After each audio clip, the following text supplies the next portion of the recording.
السلام عليكم. في هذا الفيديو إن شاء الله غنشارك معكم وصفة رائعة ومميزة بعجينة بصلصة البيتزا ناجحة 100%. حتى لو مبتدئات وعمركم طيبتوا غادي تنجح معاكم، فبقاو معايا لنهاية الفيديو. فأول حاجة غنبدا بها هي العجينة.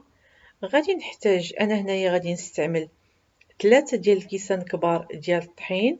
الكمية راها تتبقى على حسب الرغبة. الطحين الفرص، انا هنايا غادي نغربل الطحين على 2 المرات لحقاش الغربال عندي صغير. غادي نضيف الخميره ديال الخبز، جهد معلقه صغيره مع مرش بزاف.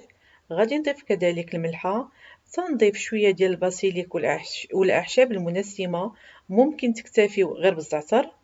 غادي نضيف شويه ديال زيت الزيتون وغادي ندوز للعجن. غادي نبداو نضيفو الماء شويه بشويه حتى تجمع لينا العجينه. صافي، راه غير من غادي تجمع ليا العجينه غادي نجهد على العجانه اللي عندي، وغادي نخليها تقريبا ما بين 3 حتى 4 دقائق. صافي، من بعد ما العجينه ديالتي وجدات تولي الشكل ديالها اولا لا تيكستور ديالها بحال هكذا. ما خاصهاش تكون قاصحه بزاف وما تكونش عاوتاني جاريه بزاف، تتكون لينه كما غتشوفوا معايا في الفيديو.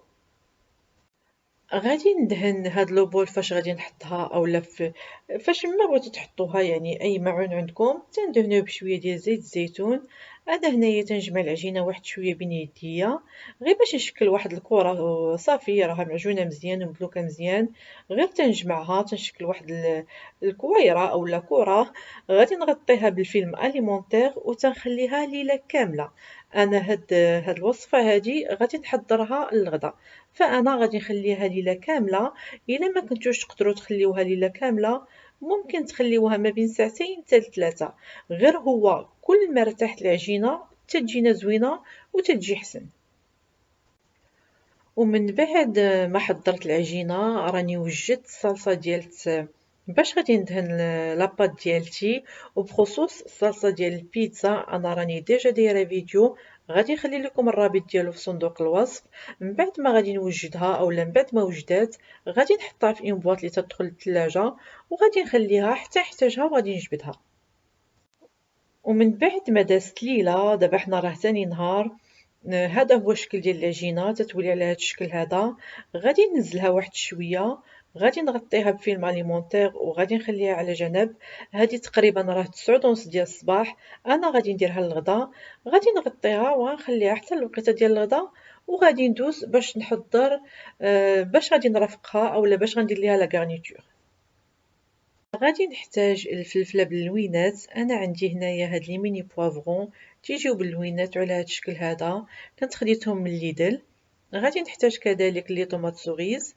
غادي نقطعوا الفلفله ديالنا، نقطعوها لشرائح اولا لدوائر تتكون رقيقه. وبالنسبه للغارنيتور اولا بالنسبه للفلفله راه ممكن تستعملوا نوع واحد اولا لون واحد.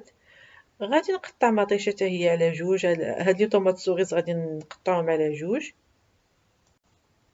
فغادي نخليهم على جنب وغادي ندوز باش نوجد العجينه ديالتي باش نطلقها. انا هنايا تنستعمل هاد لو بابي كويسون هذا، كنت خديته من ايكيا. وممكن تستعملوا عفوا اولا تطلقوا العجينه ديريكتومون على لو بلان دو طرافاي. فغادي نطلق العجينه على شكل مستطيل.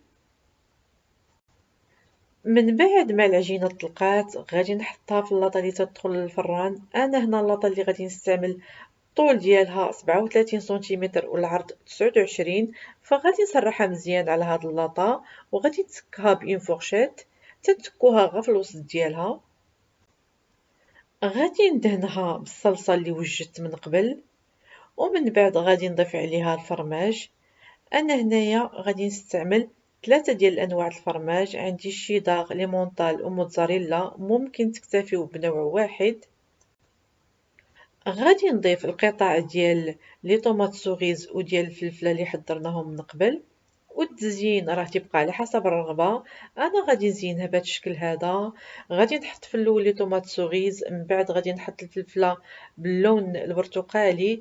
غادي ندير واحد السطير كما تشوفوا معايا في الفيديو بالطون. هنايا استعملت احتاجيت علبه واحده ديال الطون. غادي نضيف الفلفله ديالت باللون الاصفر، ومن بعد غادي نضيف القطع ديال لي طوماط سوريس اللي بقاو ليا. راه كما تتشوفوا معايا في الفيديو كما تنوريكم، يعني راه الفيديو شارح نفسه. وفي الاخير غادي نضيف الفلفله الحمراء اللي عندي، لحقاش كانت عندي غير وحده، غادي نخليها في داك الجزء، غادي نضيفها عفوا في الجزء الصغير. غادي نضيف كذلك هاد القطع ديال الموتزاريلا اولا هاد الموتزاريلا اللي تجي بحال هكا على شكل دوائر صغيره. غادي نضيف كذلك شويه ديال الزيتون. في الاخير غادي ندير واحد الخطيط ديال زيت الزيتون. غندير كذلك واحد رشيشه ديال الملحه ورشيشه ديال الابزار باش الخضره ديالنا ما تجيش باسله. واخر حاجه غادي نديرها، غادي نزول الجوانب ديال العجينه، هاد الجانب هاد العجينه الزايده غادي نزولها.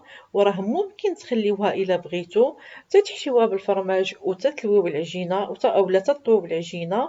غير هاد الخطوه هادي تديروها قبل ما تديروا اي اضافه، غير تتسرحوا العجينه ديالتكم في اللاطه، تتحشيو الجوانب ديالها بالفرماج وتطويو عليهم العجينه. فانا هنايا غادي نزولهم. من بعد الوصفه ديالتي ما وجدات، غادي ندخلها للفران اللي انا ديجا سخنته على درجه حراره 225 دقيقه، عفوا 225 درجة، ما بين 15 حتى 20 دقيقة.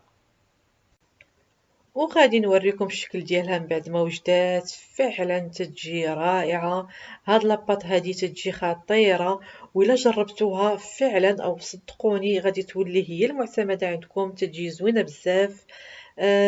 هذا ما يخص الفيديو ديال اليوم. نتمنى هاد الوصفة هادي تعجبكم وتجربوها بهذه الطريقة ان شاء الله. شكرا على المشاهدة والى اللقاء في فيديو مقبل.